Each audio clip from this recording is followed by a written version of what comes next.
everyone, and welcome to the next interview of the Masters of Manifestation Online Summit 2020. Today we are with Ella. Ella, thank you very much for being here.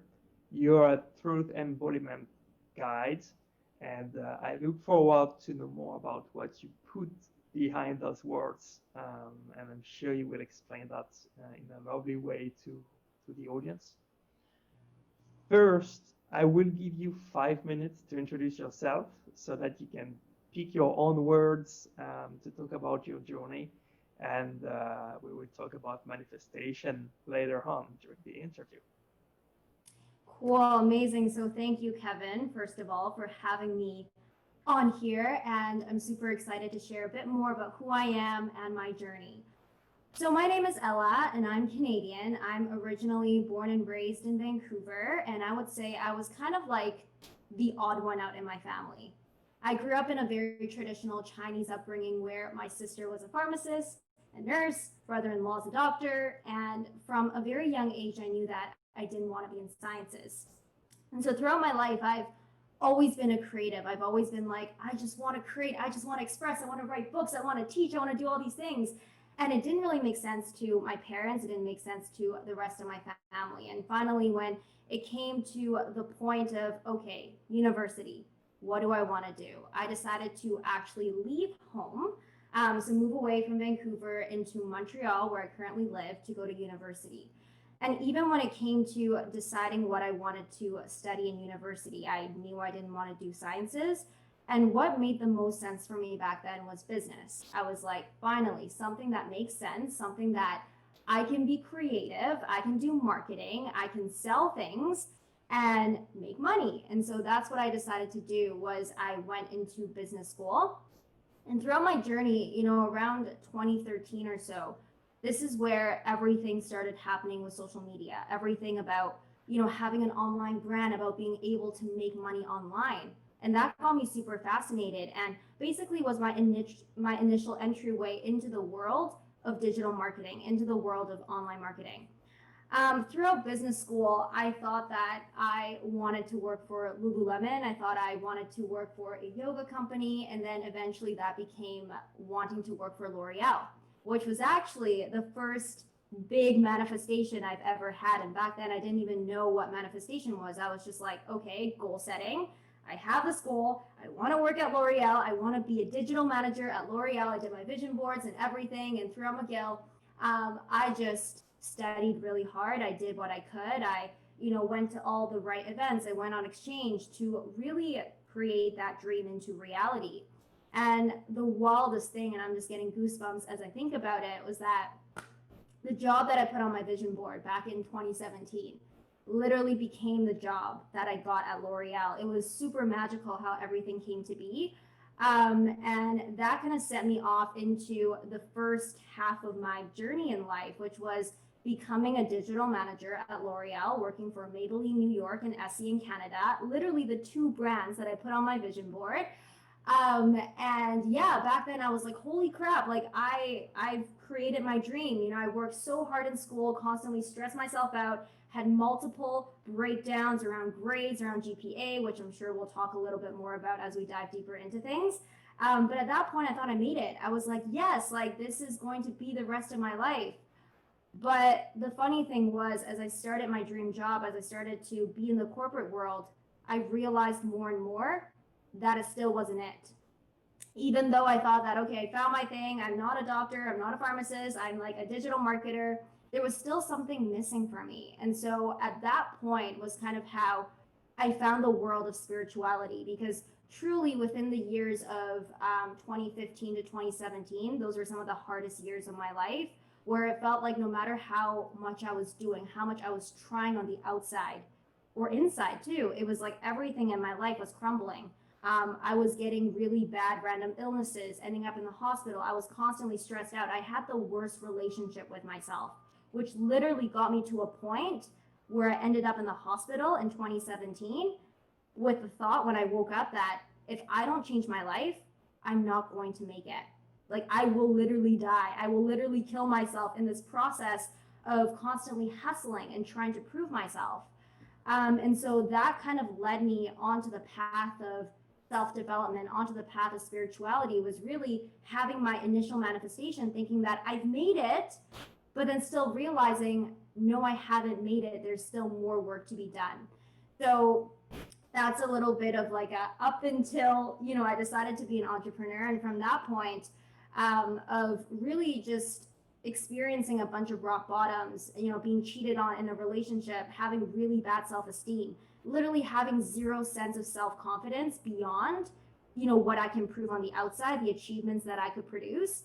And that has led me to this really dark place, which from there, I always think that the deeper that you fall, the darker the places that you go. You can only go up from there, which is kind of what happened in my life. So yeah, and that's how I found myself in the online coaching industry, and starting an online brand was truly this call of like, I have everything that I once thought I wanted in my life, but I'm miserable. I'm so freaking miserable. And what can I do that will actually light my soul up? What can I do that will actually make me live every single day in alignment and fulfillment instead of just trying to chase something? So that's a quick little overview of my story. Okay, great. Thank you for being vulnerable about your journey. There are a lot of things that resonate with my own journey too. Um, I, and so many things that I would like to talk about just for those 5 minutes, that 1 hour won't be enough. But I have one question that is related with the beginning of what you say. Mm-hmm. And that is related to fear.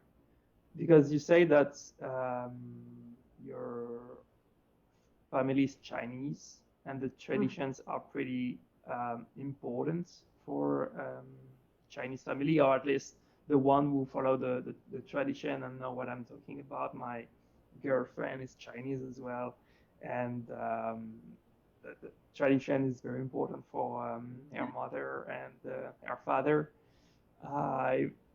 I've been surrounded by people whom family have strong traditions as well. And coming to the point to realize where so many people limit themselves because they have to follow what the family tells them to do. And traditions are still very, very, very present in the world.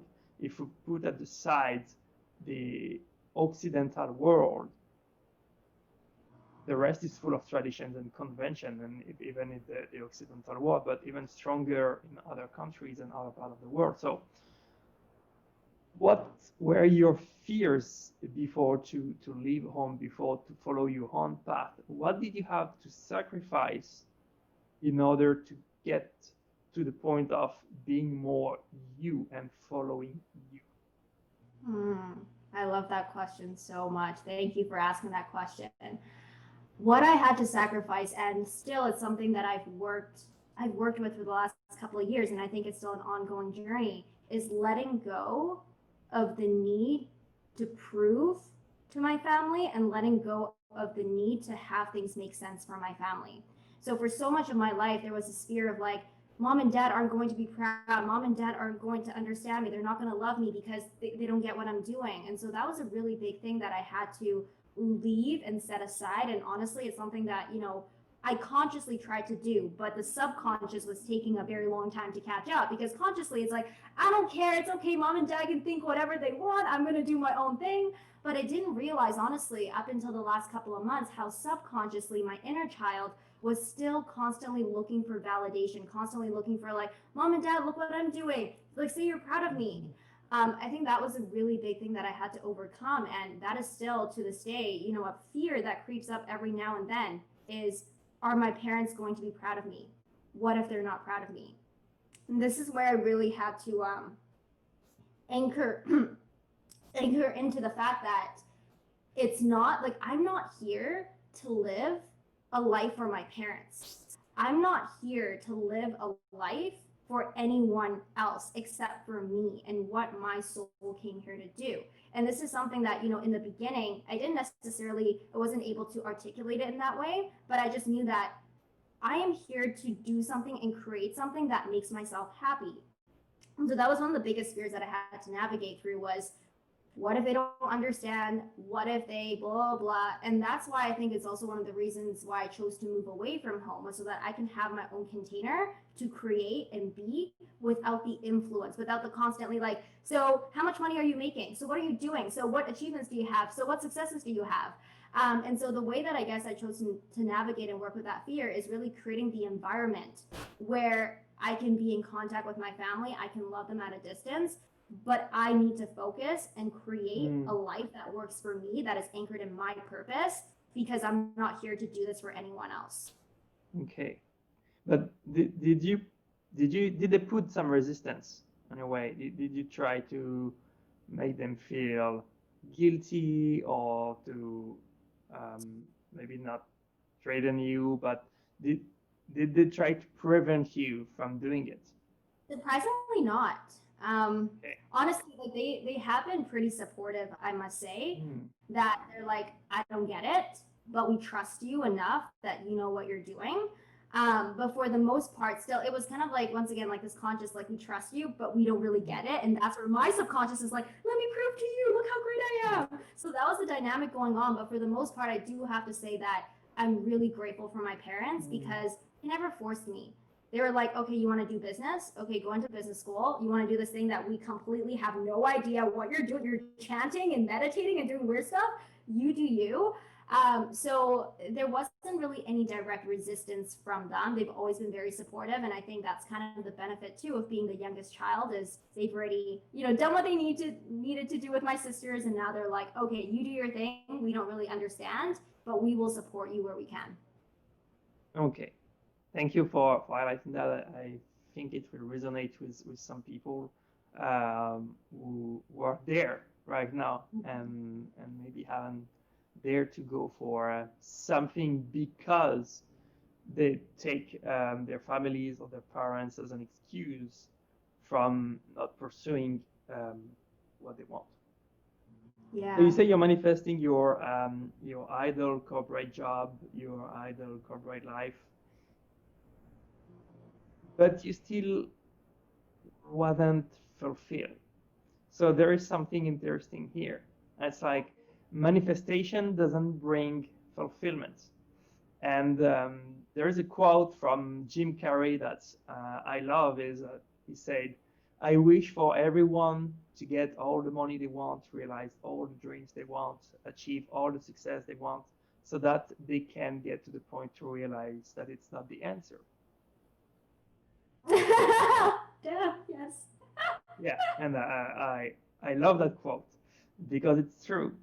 So, what did your first kind of semi-conscious and conscious manifestation taught you at that time? You mean when it comes to like manifesting the job, like what it kind of. Yes, yeah, and the fact that you realized later on that okay, you manifested some desire, but not the desire that is the most aligned with your true self. Like, Yeah. what did that part of your life taught you? Yeah, definitely. So that part of my life taught me the fact that exactly what you said. When we try to chase an end goal and we try to rely on that end goal that is external to us for a sense of fulfillment, you're constantly going to be on a hamster wheel. Because for so long in my life, back then when I was in high school, I'm like, when I get into university, I'll be good.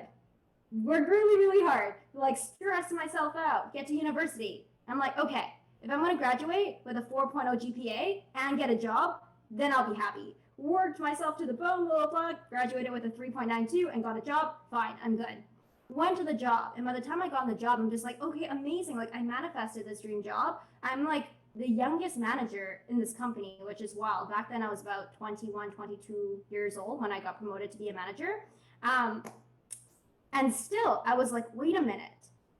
It taught me that no matter how I got to the outcomes, I still only have the present.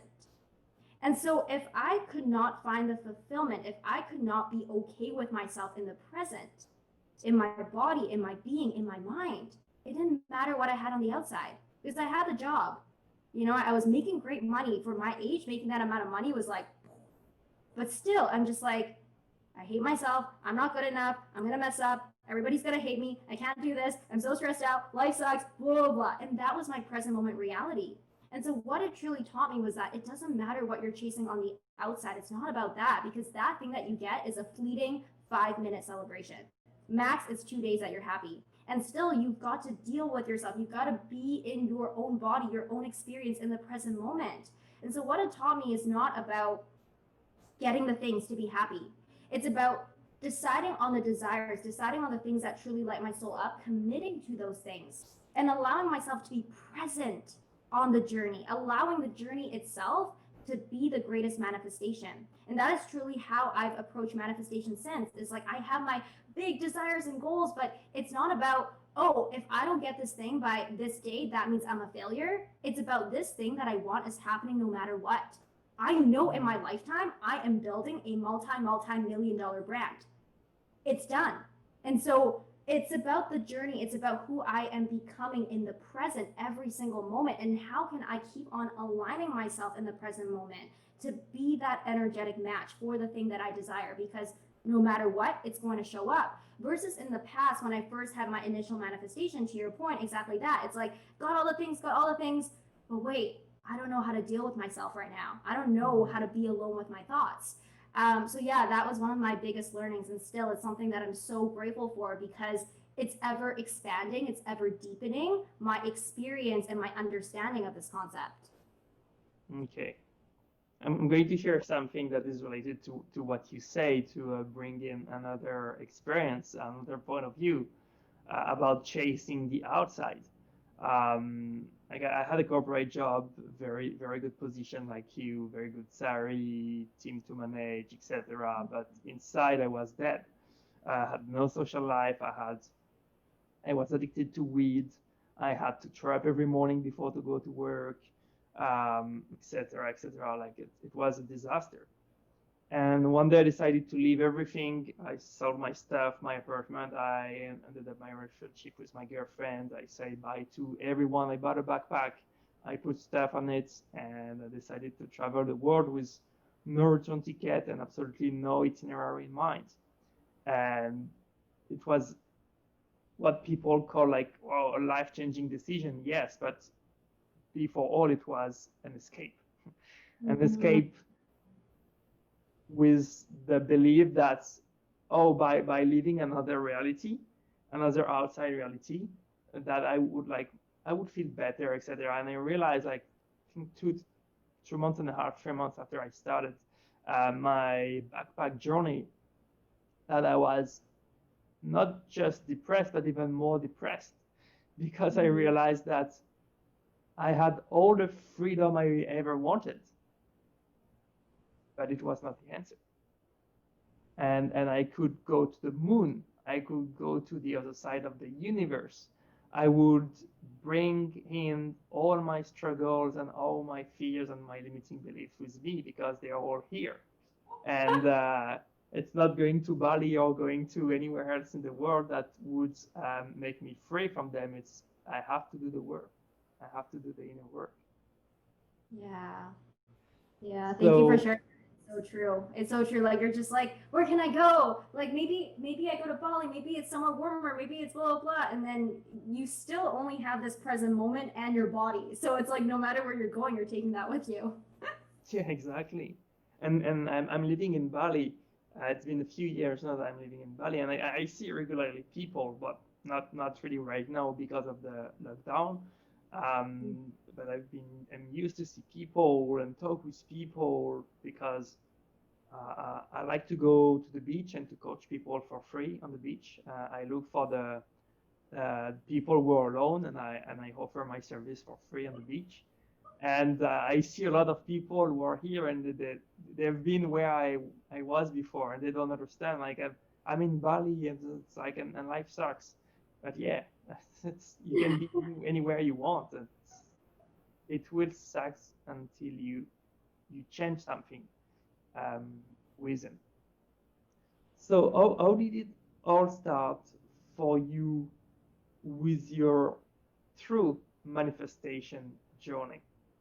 What would you Oh, say was the starting point of it? Because you came to realize that you had to do some inner work in order to feel better, to be better. But would you say that it was a clear idea that you had in your mind for something to achieve? Was it a big picture, like when you close your eyes, you could draw and paint vividly the image you had of your future self? Was it more like a feeling or an intuition, like a desire for something that is blurry? Like, how would you describe this starting point for your future? yeah, that's a really great question. Side note, it's 11:11 here, so perfect timing to answer this question. Yeah, so for me, how it all started, honestly, with the 11:11, it's perfect because I started seeing the sign 11:11 everywhere. Around 2018, that was when I knew that something was shifting, something big was about to happen, but I didn't really know what. When it came to whether or not it was a clear idea or whether or not I had visions, the biggest vision, and I have like 15 journals where I've written this, is that I know I am meant to be seen. Like, I'm meant to be on a stage, I'm meant to talk, I'm meant to teach. It was something that I knew from a young age because it was always something that I was really passionate about. So it was like I could always see a vision of myself on a stage, I could always see myself in front of a lot of people, and really allowing what I have to share, the value that I'm here to provide, to impact people. Now when it came to how that would look like or what exactly I was talking about, I didn't know. 2018, I thought I would be on a stage talking about personal branding and social media. After I started getting into self development, I was like, maybe I'll be talking about shifting from fear to love. And then when I started learning about manifestation, I'm like, maybe I'll be talking about the law of attraction. So it wasn't really a clear, like, 2018 to like 2018 Ella, you are going to be a truth embodiment guide and integrate NLP and Kundalini yoga and energetic alchemy. It did not start like that. There was no clarity in that level, but it was just this vision, this knowing that I'm meant to speak, I'm meant to share, I'm meant to impact. And I was trusting that I will figure out how. And so for me, it was nudges along the way. One of the biggest nudges, actually, and I have this book here with me, was when I read the book Light is the New Black. This is one of those books where, you read it sometimes, you're like, I don't know why, but it's just touching me at such a deep level. It's such a simple book to read. But since reading that book, I started feeling the draw to talking about light, about spreading the light, being the light, shining your light. And that was what kind of initially guided me on my journey to talking about spirituality, was helping people activate and awaken their light. So for me, along my journey, it was never anything super clear cut that I knew this is the thing, that is the thing. And it was constantly changing too. So what I really did was I allowed myself to be present with everything that was coming to me. So for example, I had a conversation back at L'Oreal with my manager, where she was like, hey, if you're so into self-development, you should check out NLP. I feel like you might like it. I was like, NLP, I'm feeling the draw to that. Let me go explore that. And from there, it was where I started to realize, wait a minute, this is the stuff that's going to help me with my fears, help me with my mindset. And then from NLP, it was like after that, I started seeing Kundalini yoga everywhere. I kid you not, I could not escape it. I would like open social media, I would go to a party, and everywhere I would meet people who were talking about Kundalini yoga or Kundalini yoga teachers. And so I followed that nudge as well. And so for me, it was along this path of having a clear vision and certainty that I am here to do big things. I am here to impact. I'm here to share. I'm here to teach. And I know that it's along the lines of helping people awaken their light and just really be themselves, but I'm not really sure how that looks like. I followed each of the nudges along the way. And the biggest thing is that following them before they make sense. Because even now, like as I was reflecting, before our interview, I was just like, holy crap, I'm so glad that I follow these things that didn't make sense, because it truly does not make sense in the process. Our analytical, logical mind in the process of creation is going to try to figure it out. Is this the right thing to do? Is this the right move? Is this going to work out? But it doesn't work like that. All you need to do is get so anchored into the vision, which is exactly what I said, me on a stage, sharing, and I'm trusting. And I'm trusting that as long as I stay committed to the vision, even if I do something that's quote unquote the wrong move, I will always be guided back on the right path. And so I really allowed myself to answer the question every single day, what lights me up, and to follow that. So that was kind of how I got started. And really, all those little steps that I took, learning this thing, that thing, taking this course, working with this mentor, everything has added up to where I am today. Okay. I will ask you another question related to that and the analytical mind. Um, but you say that you have this knowing. You have this knowing of what you wanted to do, this desire of being on stage, this desire of helping people. Um, so for me, I'm used to call that an inner calling. I'm used to call that following the intuition, this intuitive desire. So how would you describe that knowing? How would you describe that feeling? And where does that come from? So I know that there is no one answer to this question. It's everyone understanding. But what is your understanding of what is that feeling? How would you describe it? How can we recognize it? And where does that come from? It's a really great question. And even as you were asking me the question, I can feel it. I can feel it going on at like a much deeper level within me. So for myself personally, I think for a very long time, it wasn't until the last couple of months that I became very embodied. So now I can feel it very strongly.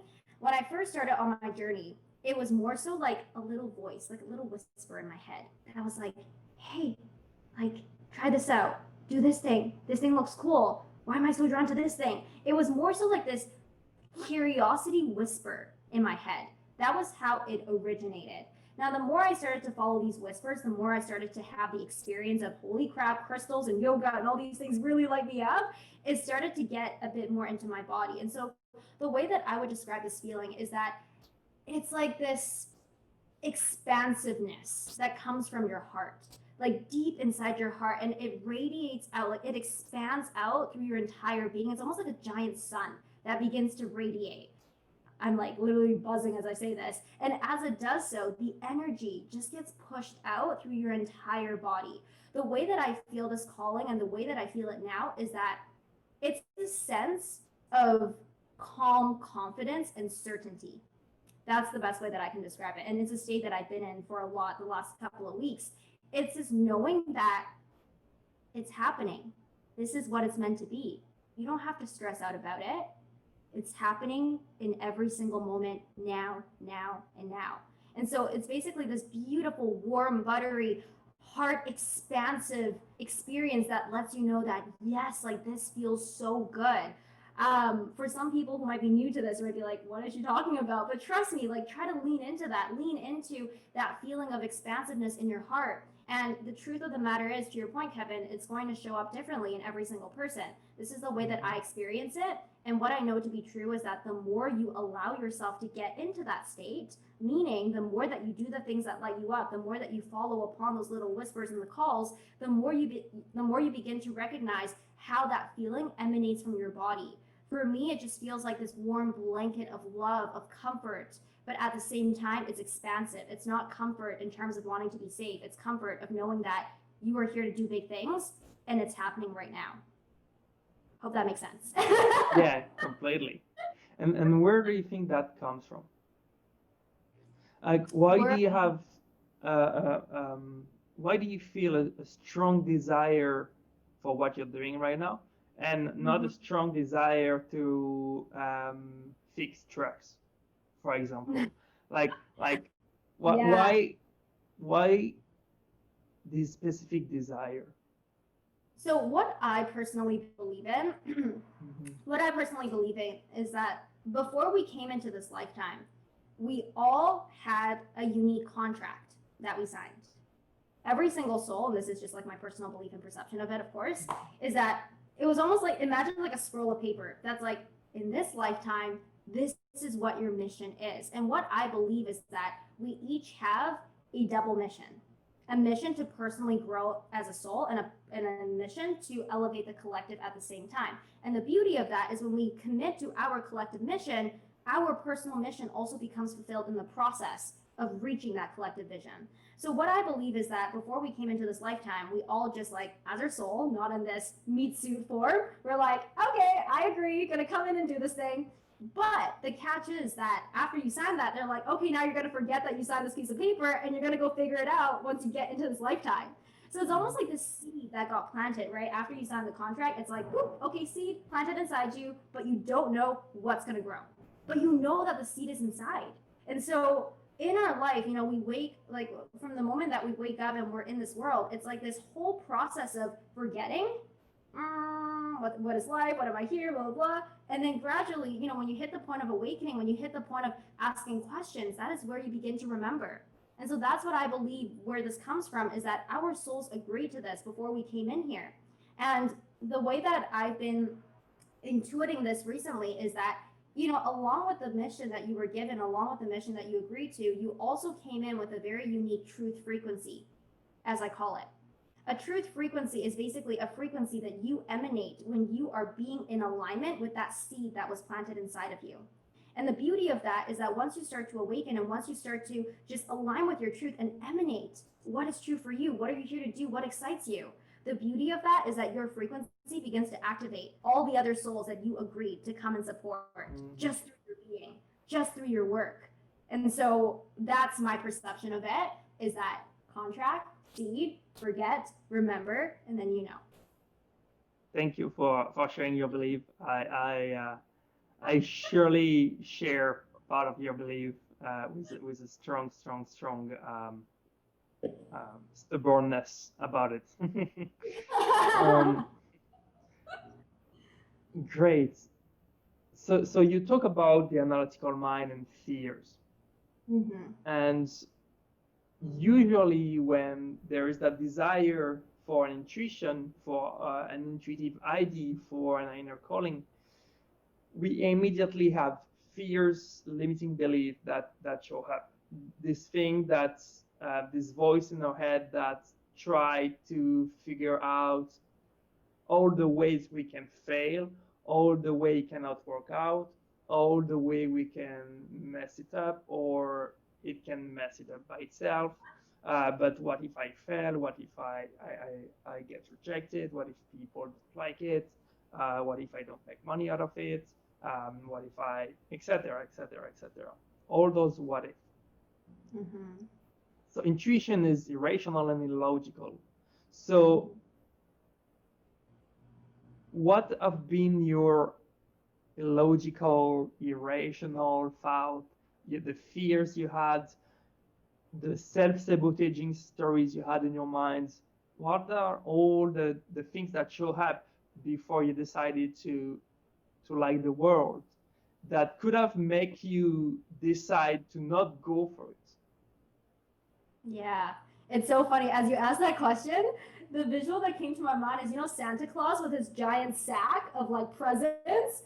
That was like a giant sack of fears and limiting beliefs that I have carried with me for so long. Yeah, I mean, exactly everything that you said, Kevin. Who am I to do this? What if I mess up? What if people judge me? What if I fail? What if I don't make money? What if blah, blah, blah? And all of it, I think, stem down to, what are other people going to think about me? That's the biggest thing. If I mess up on a live video, if I get nervous and anxious, what are people going to think about me? If I fail, if I do this thing, I say I wanted to like make X amount of money and it doesn't happen, what are other people going to think about me? If I say I'm going to create this business and I can't figure it out, what are my family going to think about me? So everything I found is that the fears are all externally oriented towards what are other people going to think about me. And for so long, I tried to address it at just that level of just like, okay, like I need to heal my fear of judgment. I need to heal my fear of judgment. It's not about the fear of judgment. What I realized to help me when it comes to navigating all of the imposter syndrome, can I really do this, blah, blah, blah, what really helped first and foremost for me was anchoring into my purpose and anchoring into what I know to be true in this moment about my purpose. The thing about purpose is that very often people think that I need to figure out my purpose like right now and it's got to be the one. It doesn't work like that. But in this moment, there is something that you know to be true about your purpose. There's something that you know, whether it's to your point, my purpose is to go coach people on the beach. My purpose is to go do this other thing, right? What is true for you in this moment? And can you anchor into that first, knowing that if this is my purpose, then it has no other way but to happen, because this is what I signed that contract to do before I came here. So for me, those were all the fears that I was navigating, was like, like all the fear of judgment, fear of messing up, fear of failure, all that kind of stuff.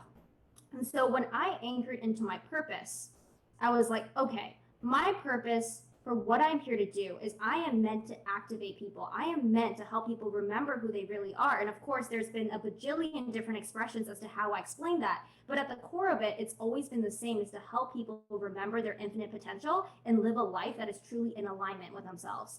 And so when I anchored into that, I think about, who is the person? What is the identity that I need to have in order to fulfill this purpose? So I started working at the purpose and identity levels instead of just addressing the fears.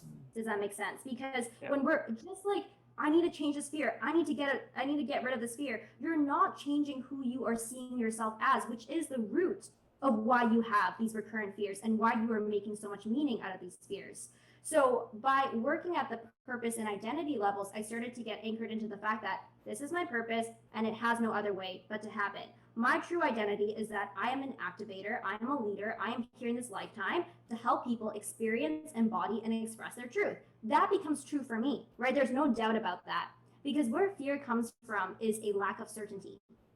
To your point, am I going to mess up or am I going to do well? If you can anchor into your purpose and your identity as your truth, then what ends up happening is that you start to reinterpret the fears very differently. You start to see that, okay, this fear of judgment that I have is honestly just a fear of what would happen if I mess up and somebody thinks about me in a certain way. If I can hold on to the certainty that this is still my purpose, I am still a leader, and I decide to not change the way that I see myself, no matter what happens on the outside, then the fears become irrelevant. And so basically that's how I've been working with my fears, is understanding that they are meant to be a part of this process. I have my big Santa Claus bag of fears and limiting beliefs, sure, but choosing to decide to allow them to be a reason for me to give up versus choosing to see them as proof that I'm on the right path and I'm meant to work with these and just reinterpret them differently has completely changed the game for me. Okay. And what is one tip that you personally use to move from fear to purpose and identity? Like when you're trapped in that fear circle, that is really hard to get out of it. How do you make a leap? Yes, that's a really great question. So first of all, what I recommend is that before you get yourself in that fear state, that you begin to reflect on your purpose and identity first. This is something that I anchor into on a daily basis. I journal out my purpose and who I am and my true identity every single day. So I anchor into that before any fears come up. So I actually have this really awesome process. It's called the temptation to truth process. What I see every fear as is simply a temptation, right? It's something that, is so tempting. I can just say like, yes, I'm afraid of this, and then I don't have to do it. So what I do when a fear comes up is I look at it, I understand, okay, what is the trigger of this fear, right? It's like, I have to go live, crap, I think I'm gonna mess up, oh my goodness, all this fear, that's the trigger. And understanding what is the meaning that I'm creating out of this, okay? The meaning is that I'm not good enough, I can't do this. What are the actions that then I'll be tempted to take? Self-sabotage, not show up. How am I going to be feeling? I'm going to be feeling contracted. I'm going to be feeling not good enough. And how am I tempted to see myself and to believe about myself? So you really want to understand, what is the fear? What is the temptation guiding you to do? And usually the fear is guiding you to see yourself as less than, to see yourself as not enough, to see yourself as powerless. And that is where, from that point, we transition into truth by anchoring into, wait a minute, I just broke down all of this fear. I see it as a temptation. Also, it's outside of me because I can see the pattern. And every single day, I've been anchoring into the fact that this is my purpose. This is who I am.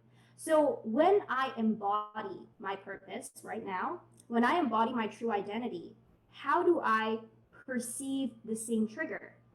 Well, I perceive the trigger of going on live video and feeling afraid as this is just something that's really important for me. That's why I'm feeling afraid. This is something that I need to overcome, because the more I do it, the more confident I become. And just, I perceive this as I'm a human being and it's normal for me to feel nerves before I do something like that. And from that point of changing your perception of the fear, how do you feel? Well, I feel a lot lighter. I feel a lot more expansive, right? What do you decide to do now? I decide to actually do it and know that no matter what happens, it doesn't matter, because my purpose is happening no matter what. And therefore you begin to allow yourself to take the action in spite of the fear, because you're not resisting it. You're simply breaking it down, seeing how it is a temptation, but you're anchoring into your true purpose and your identity. And from that place, reinterpreting the way that you see reality. Okay, I get it. Yeah, I like the way you describe that. What I do with my clients, when we work together, I tell them, imagine that one word can literally change your world perspective. Imagine moving from what if to even if. Yes, I love that.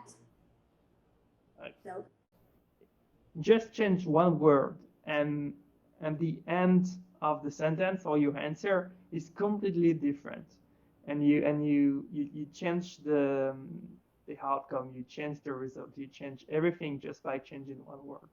It's reframing, and I love what you said.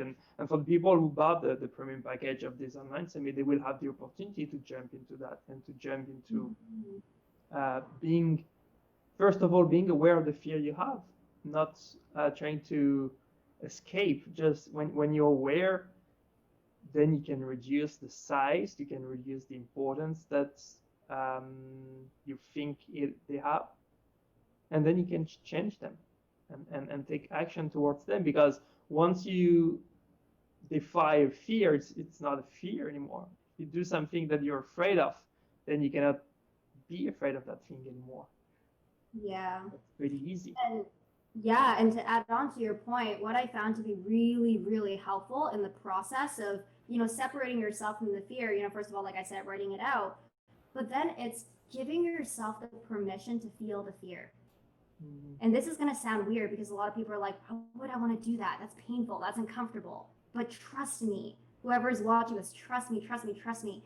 Allow yourself to feel the fear, feel the disappointment, feel the failure within your body, like really go deep, and then cultivate safety within yourself in that moment. Because what you start to do when you do that is you start to realize that you are always in control of your state of being. I'm getting like goosebumps as I say this. Like, you are always in control of your state of being. And the problem why fears are so scary is not because they are scary, it's because people want to avoid them. People don't want to feel it. People are like, I don't want to feel that. But the more that you're okay with allowing yourself to experience the fear, you're going to see how it passes by so much faster than if you were to be like, I'm just going to think about it. I don't want to feel it. Like, I do this practice like on almost a daily basis. I feel my tougher emotions. I feel the fears. Within 2 to 5 minutes, they're gone. Versus when I am in resistance to them. Yeah, completely. I do that too. I love that too, and I really encourage people to follow that advice and to embody the fear, to let the fear be present in 100% of your body. And once you give space to the fear is surprised, and it's like, okay, I'm here, but then suddenly fear doesn't know what to do anymore. Because it's like, what the hell? Here. Yeah. No.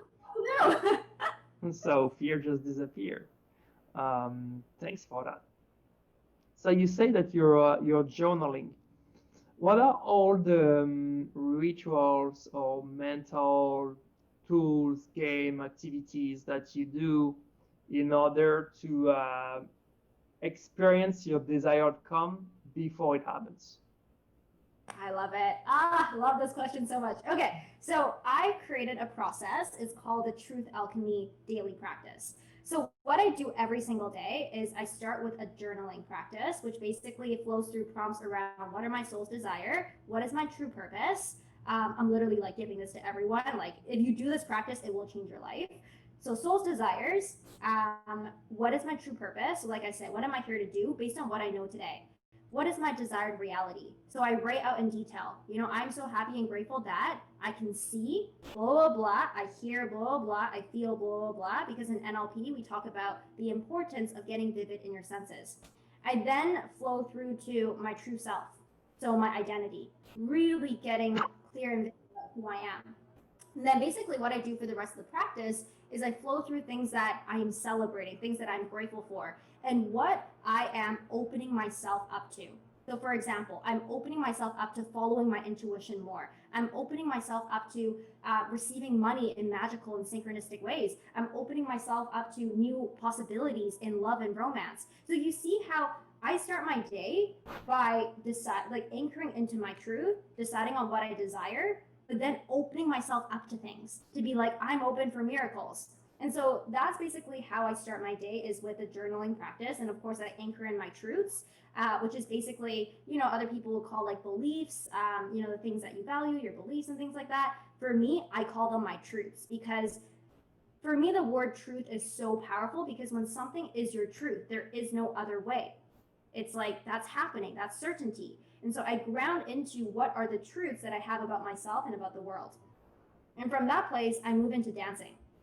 I move into embodying, the embodiment phase of my work. And so it depends on the day. These days, I do my daily Kundalini yoga practice, and then I also love to dance. So what I do is I blast like spiritual house music, and I just move. And I move with the knowing and with the energy that my desires are happening. Like, this is me moving, this is me awakening and stimulating my Kundalini energy to dance with my desires and my purpose and my vision.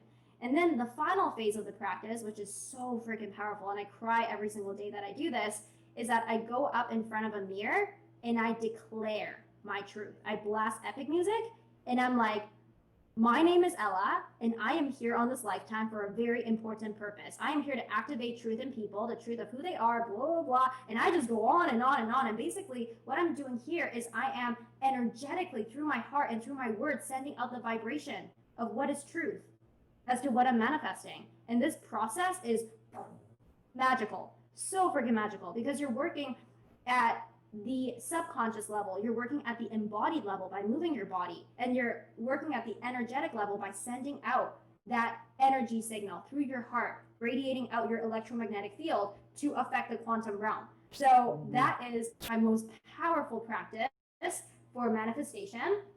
And on a daily basis, like I said, I'm a Kundalini yoga teacher. Kundalini yoga is a huge part of my truth alchemy methodology. And so what I found is that the more that you awaken your Kundalini energy, the more you become more of who you really are, the more you have the clarity and the certainty on what is the truth of your purpose and what you truly want. So that's like an ongoing daily practice for me to keep on working with my Kundalini energy, so that I can keep on having better clarity as to what I actually want and how to get there. So those are some of my favorite practices. Like, as you can see, I'm so excited just talking about this, because this is so transformational. Yeah, I love it. Thank you for sharing that, and thank you for highlighting the fact that it's the self-work. It's you with you. It's not you're not lonely. You're alone with you. And it's the best company you can ever have. Like, your best friend is yourself, and you spend time with yourself, nourishing yourself, uplifting yourself, loving yourself, caring yourself.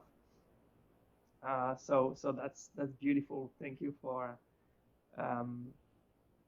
and we can feel the energy that you're sending out right now, and we can feel that it's like when you start the day like this, you put a smile on your face. You tell yourself your future reality, what you desire, and that's, yeah, it's uplifting. It just gives you a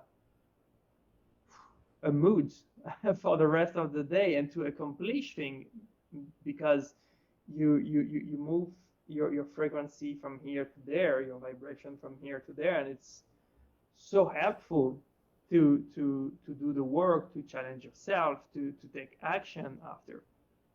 So thank you for sharing that.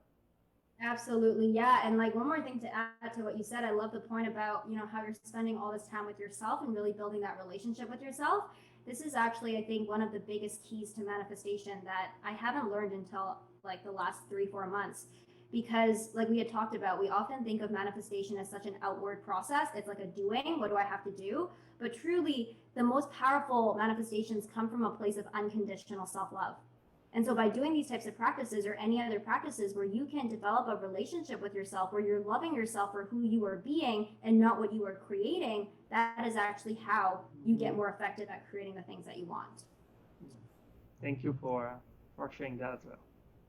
So once you decided to follow this desire for your future self, what really animated you inside, and to be this leader, to be this. I remember you called yourself a spiritual badass before. Yeah. So what are the biggest synchronicities that happened? The more obvious synchronicities that some people call luck or coincidence, but we know that's not a coincidence. We know that's not luck. We know that it's a synchronicity. Like what are the examples you can highlight of, oh my God, those things that happen and it's still hard to believe in right now? Yeah, okay, there's so many of them. Let me think.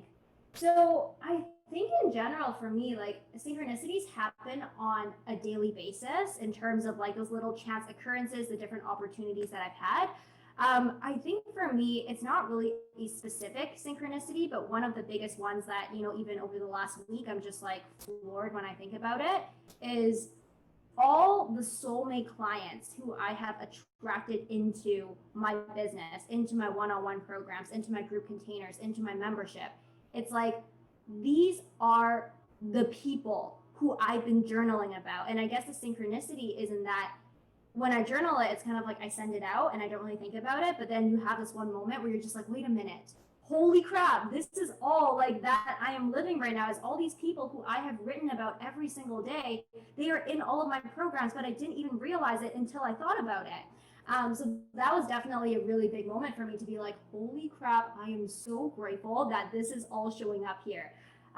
Another synchronicity, I would say, I mean, I've already mentioned this before, but definitely how Kundalini yoga has found me and working with the Kundalini energy. I'm going through like a whole deepened phase of working with the Kundalini energy, but like I shared previously before, the synchronicities of how this energy and how this yoga came up in my life was just like, it's a joke. I remember for those 2-3 weeks, I'm like I don't have a choice. Like I have to look into this thing because everywhere I went, it was just everywhere. Another synchronicity that happened would probably be, let me think, what's another good example? Honestly, another synchronicity too would probably be my last relationship.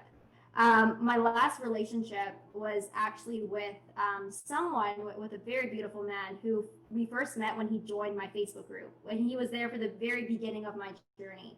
And we started off as spiritual best friends that eventually it turned into a relationship. And once again, one of those things that's like, it is so crazy because we lived in separate cities. He was once a client of mine for like a single intensive session, and then we stayed as friends.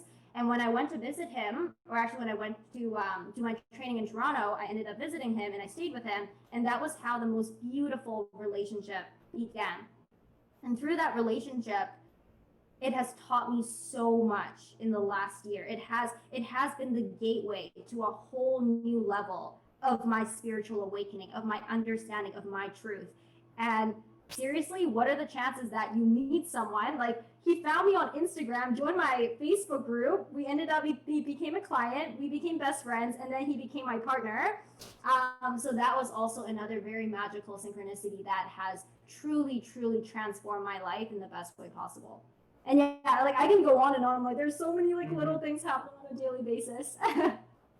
Yeah, because there are those outer synchronicities that you describe, and there are all those inner synchronicities, those strong feeling, like sometimes there is a 90 sticking in our mind, and we cannot see anything, but there is something we keep thinking about again and again and over and over and over.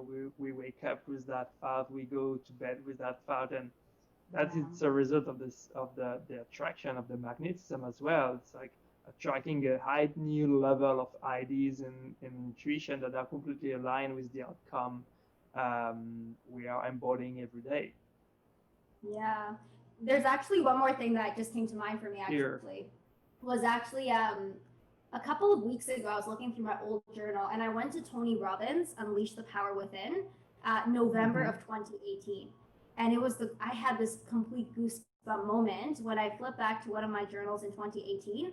And I saw that on November 11th, 2018, so 11/11/2018, I had drawn out this download that I got during Unleash the Power Within, where I'm like, I want to be the child that Tony Robbins and Gabby Bernstein never had. I want to mix together Kundalini Yoga with the NLP. And I drew out this entire diagram on 11/11/2018. And this is exactly what I'm doing today. It was like, I totally forgot I drew that. Mind blowing when you realize that. Yes, it really is. Thank you for sharing this other beautiful, kind of unbelievable somehow synchronicity. I have a financial question, if you're comfortable talking about money. Like just opening the curtain and showing people the reality of the business. I'm interested in knowing, like, when exactly you started this business of Pure that you're right now. How much money did you make at the beginning, and how much money did you make right now? If you don't want to give the exact price, maybe just a range, or to understand your reality. Yeah, for sure, absolutely. So when I started this business, I started as a side hustle. So that was when I started. I was still at L'Oreal. My first couple of months of business, I made quite a lot of money. Back then, I was still doing social media marketing and all that kind of stuff. So my first launch, I made $8,000, and then I had another $12,000 months and things like that. So things were happening really fast. And to be completely transparent with you, when I decided to leave my job in 2019, I didn't have consistent income.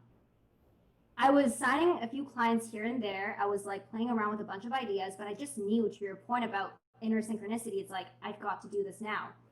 So I ended up leaving my job, and every single month, it was almost like for the year since I left, I mean, it wasn't even up until the last, I would say 5-6 months that my income has been more consistent. But up until then, it was always up and down. It was always that I would sign a few clients and then have it be lower, etc.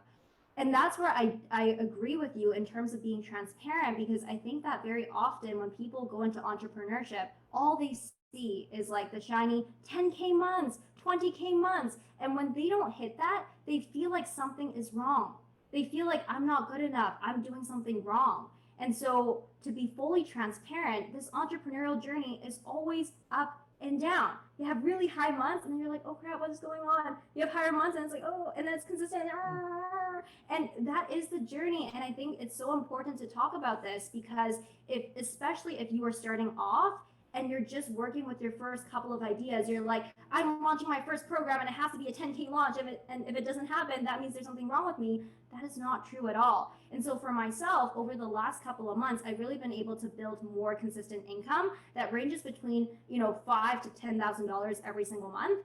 And continuously ongoing building my new offerings and new things for people to jump into.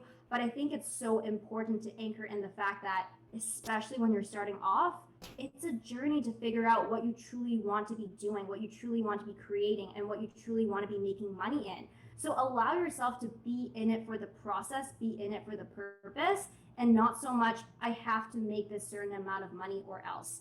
So yeah, that has been my journey, is navigating the different ups and downs and knowing that no matter what is happening, even in those lower moments, it doesn't mean anything about what I am doing and what I'm creating.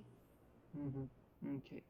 So would you say that right now you're financially comfortable, or you're still experiencing those down moments where you ask yourself what will happen in a few months, or like at which stage you are, and it's been like 2-3 years since you started, right? Yeah. So for me, like full time, actually really being in this line of work for what I'm doing, I would say only started about February of this year. Because before that, I Okay. was still doing consulting and some other business related stuff. So for me, being full time anchored in this role, only since about February or March. Right now, I'm feeling really comfortable in terms of like consistent 4-figure months for sure, and then having 5-figure months as well. And for the most part, it's like, it's really interesting because I used to fear, to your point of like, what's going to happen next month? Now it's like this deep certainty that as long as I stay anchored in my purpose, as long as I keep on taking those aligned actions, it's going to work out because I'm constantly planting the seeds. I'm not freaking out. I'm like every single day, I'm selling an offer, I'm creating stuff, I am engaging with people, I'm building relationships. So yeah, in terms of, can I forecast like all the money that I'm going to make in the next 12 months? Probably not. But am I certain that it's going to keep on growing? Yes, I am.